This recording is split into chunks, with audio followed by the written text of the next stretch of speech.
Hello again, guys. This is Benz and welcome to part 2 of the Boken Hunters Q&A portion. I hope that you are staying safe and healthy in these unusual times. Don't worry, we'll get through this together. So please extend your patience and stay at home, okay? So today we're going to answer 4 questions, 3 questions about life in Japan or anything about Japan, and of course 1 question from our subscriber. So let's get straight to this. The first question is, did it take a long time for me to get used to living here in Japan? So yeah, I moved around a lot, especially after graduating from university. I worked in Malaysia, in China, Singapore, and visited many countries in Asia for business when I was still a researcher. So going to a new place wasn't much an issue for me. I'd always wanted to visit Japan since I was in high school. So when I went, I was very excited that I wanted to try everything, a lot of things, and settle in as quickly as possible. So now I feel like Japan is my second home, and even when I go back to the Philippines to visit my family and my friends and of course my house, I get homesick for Osaka and Kobe. So it's a weird feeling that I can't explain, right? So that being said, there are some things that might be difficult to get used to. For example, if you are from a place where people are very friendly, like the Philippines, it might be a culture shock for you to that Japanese people don't tend to smile to strangers or start a conversation with someone that they don't know. So especially in Tokyo, they call the people in Tokyo tsumetai or cold, compared to Osaka people, who are very friendly and they're easy to get along with.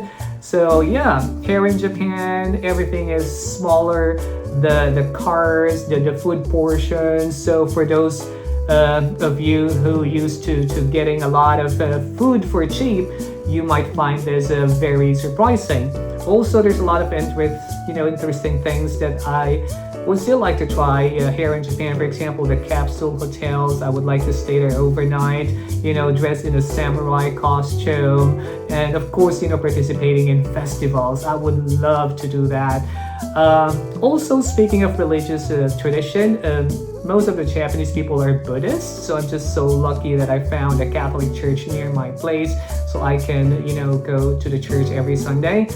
So if you do plan on living here and you've never been before, I highly recommend that you visit first if you are able, and that way your expectations won't be as far off because you experience, some of it already. Okay? Question number 2. Do you get homesick? Of course, I really do get homesick, right? So getting homesick really depends on one's situation. Of course, I miss my family, I miss my friends, and of course, I crave for Filipino food, especially kare-kare, ginataang tulingan, banana Q, proven, galunggong with munggo, and many more, right? So I can cook Pinoy foods here in Japan when I have the free time. But the taste is different because of the ingredients. We don't have the Filipino ingredients here, of course. You are lucky if you find like a Filipino store here in Japan. So I only know a Pinoy restaurant near my place named Kung Kung's Grill, and it's located near JR San Amias Station. And their food is just so good, especially the dinuguan. So I also get homesick during special occasions like Christmas. I celebrated Christmas once here in Japan. That was like, I guess, 9 or 8 years ago, and that won't happen again, right? And also my birthday.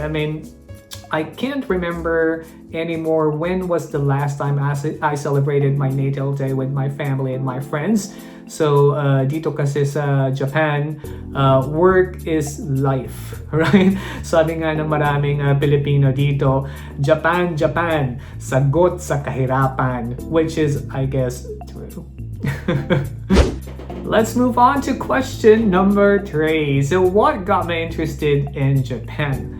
I hear this question a lot from people back home and by locals here. I thought Japan was cool, especially the technology.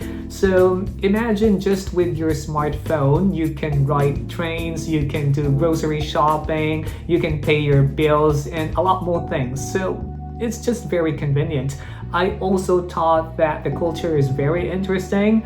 the taiko drums and the cherry blossoms in the Japan area were the coolest thing I'd ever seen, plus the festivals in winter and in summer. Yeah, it's so cool. When I was a kid, I've been wanting to see a real ninja and samurai warriors and the geishas, right? I remember when I was in, I guess, elementary or maybe high school. Yeah, after watching the memoirs of geisha, I really wanted to see a real geisha here in Japan. So I also used to watch Japanese animes when I was still a student. There's a lot of unique and interesting things to explore in this country, not to mention the beauty of onsens or the hot bath, they call it here onsen.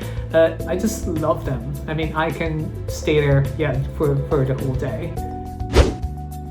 So we're down to our last question for this video, and the question is actually very easy but very difficult to answer. It came from one of my students, and he's asking, what is my favorite Japanese food?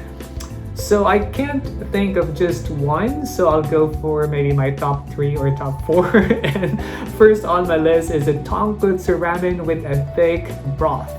So recently we just had ramen, in Osaka. Shout out to Sean and George. Yeah, we went to a restaurant called Tenkai-pin and it was just so good. Right, so I would like to visit that restaurant again. So next is okonomiyaki. So if you're talking about okonomiyaki, then it has to be Osaka or Hiroshima. So Osaka mixes ingredients into a flour batter, then fries it, but Hiroshima fries a large quantity of cabbage on top of a crepe-like batter. So the sweetness of the cabbage with the noodles and the sauce comes together as one. And yeah, Hiroshima yaki is just awesome. Right, and we have yakiniku, or the grilled meat.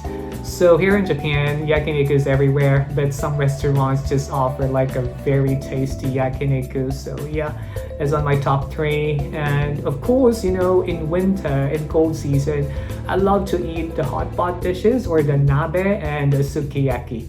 Yeah, I just love Japanese food. Okay? So yeah, I guess that's it for this video. Again, guys, thank you very much for supporting Boken Hunters. Please continue watching our videos, and if you have any questions, just comment down below, and please subscribe to our channel. Okay, so again, thank you very much and stay safe, everyone. Goodbye.